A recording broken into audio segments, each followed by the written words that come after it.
A hospital cleaning job seemed like an easy way to make money. But for Ian, a young man from a small town who moved to Jakarta looking for work, that job became a waking nightmare.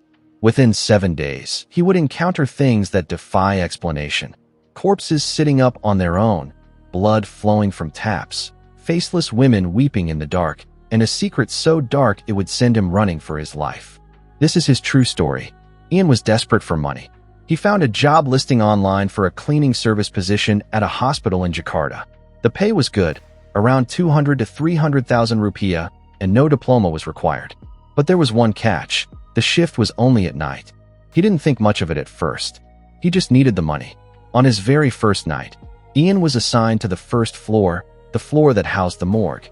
There were only 2 cleaners for the entire floor, one for the morning shift and one for the night shift. He was given a mop and told to clean the long hallway. But something felt wrong immediately.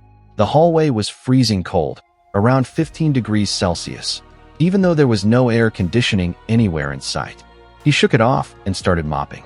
As he walked down the long corridor, he heard a knock. One knock. He turned around. No one was there. He continued mopping. Another knock. And then another. Soon, all 5 doors along the hallway began knocking in rhythm. The knocks grew faster and louder. Ian ran. He ran straight to the security guard and told him what happened. The guard just laughed. "Maybe someone needs help," he said. But Ian knew better. Patients had called bells. This wasn't a cry for help. It was something else. He forced himself to continue. He needed the money. But when he reached the bathroom, things got worse. A woman walked into the men's room. Ian ran after her to warn her. But when he entered the bathroom, she was gone. Then the automatic tap turned on by itself. He turned it off. It turned on again. He turned it off a second time. It turned on again, but this time, the water was red. It smelled like rust and iron. He ran to the technician, who checked the tap and found nothing wrong. The technician told him to just leave it.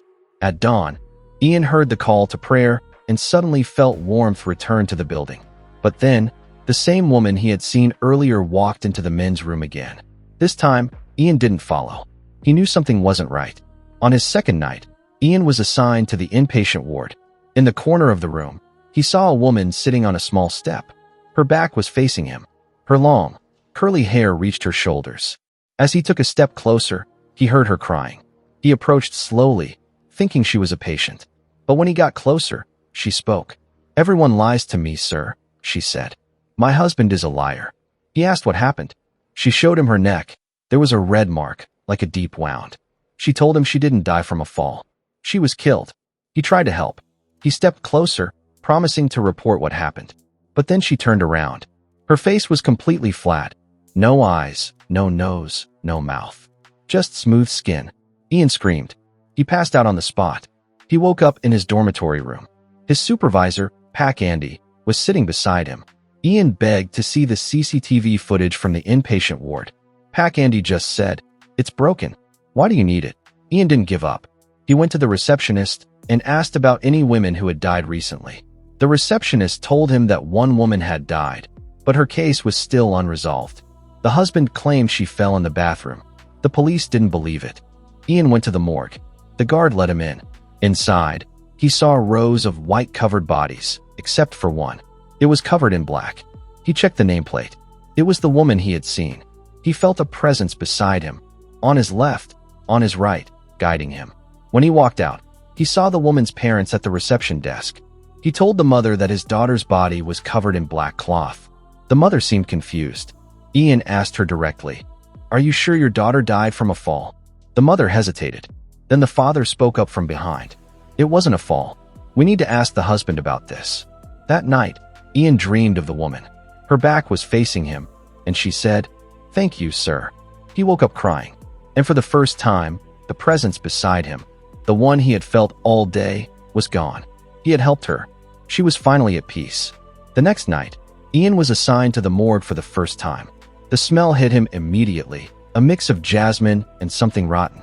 He wore a mask and sprayed perfume just to endure it. He started mopping the floor. Then he heard a sound, the sliding door opening slowly. He turned around. One of the bodies sat up. Just sat up. Eyes closed. Motionless. Ian froze. He looked again. It lay back down. Then sat up again. This happened twice. He He convinced himself it might be a case of Lazarus syndrome, a rare medical phenomenon where muscles twitch after death. But then he saw something else at the far end of the room, a man crawling on the floor, crawling on all fours. His head was down. Ian banged on the door. He banged until his fingers bled. Pack Andy walked by and calmly said, "What's wrong?" Ian tried to explain. Pack Andy just called the technician. When Ian looked back, the body was lying down again, as if nothing had happened.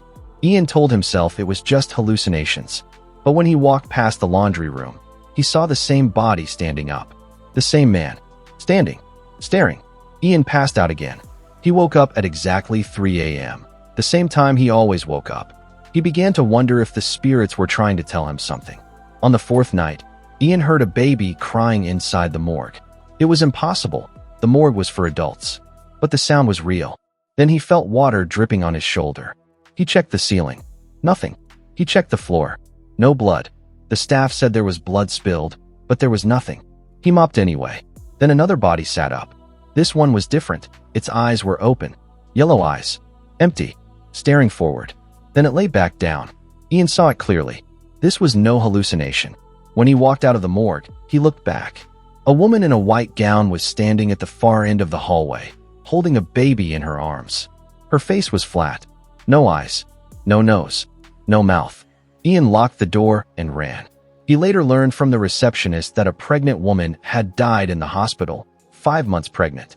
The father had abandoned her. No one claimed her body. No one prayed for her. Ian felt a strong pull to recite prayers for her. He sat down after noon prayer and read Surah Yasin for her. He prayed for all the souls in the hospital. When he woke up from his nap, the presence was gone. He had helped another soul find peace. By the 6th night, everything was quiet. No disturbances. No strange sounds. No cold spots. Ian finally had a peaceful shift. On the 7th night, Ian decided to prove what he had been experiencing. He brought his phone, against the rules, and tried to record. He pointed it at the morgue. A body slid forward, then slid back. He caught it on video. Shaking with fear, he ran to Pack Andy and showed him. Pack Andy took the phone, looked at the footage, and deleted it. Ian asked why. Pack Andy said, "If people see this, no one will ever work here again. Do you understand?" Then Pack Andy confessed. He had known all along. He said Ian was the 25th person to resign that year, and it was only June. Most people quit within a week. The hospital was filled with dark energy, and Pack Andy himself had experienced things he couldn't explain. But he stayed because it was his livelihood.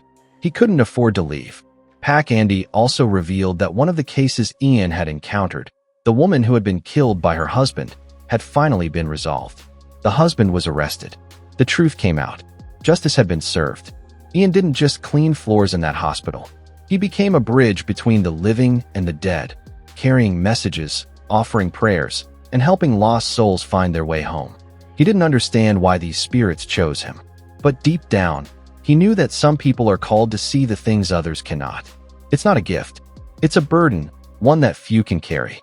The hospital was filled with similar stories. One of Ian's co-workers had been possessed. His eyes had turned completely white during the episode. He told Ian later, "I could see myself being taken over, but I couldn't stop it." Another staff member saw water running red from the taps, just like Ian. The technicians were paid well to stay quiet. Security guards laughed when confronted, but everyone knew the truth. The hospital was haunted. Ian resigned that night. He walked away with no regrets. He had helped 3 souls find peace: the crying mother, the pregnant woman with the baby, and the faceless victim of murder. But he knew he couldn't stay. The weight was too heavy. When asked if he ever still feels their presence, Ian says the spirits only appear when he remembers them. "They're at peace now," he says. "And when they're at peace, I'm at peace too. But some things you never forget, and some faces stay with you forever.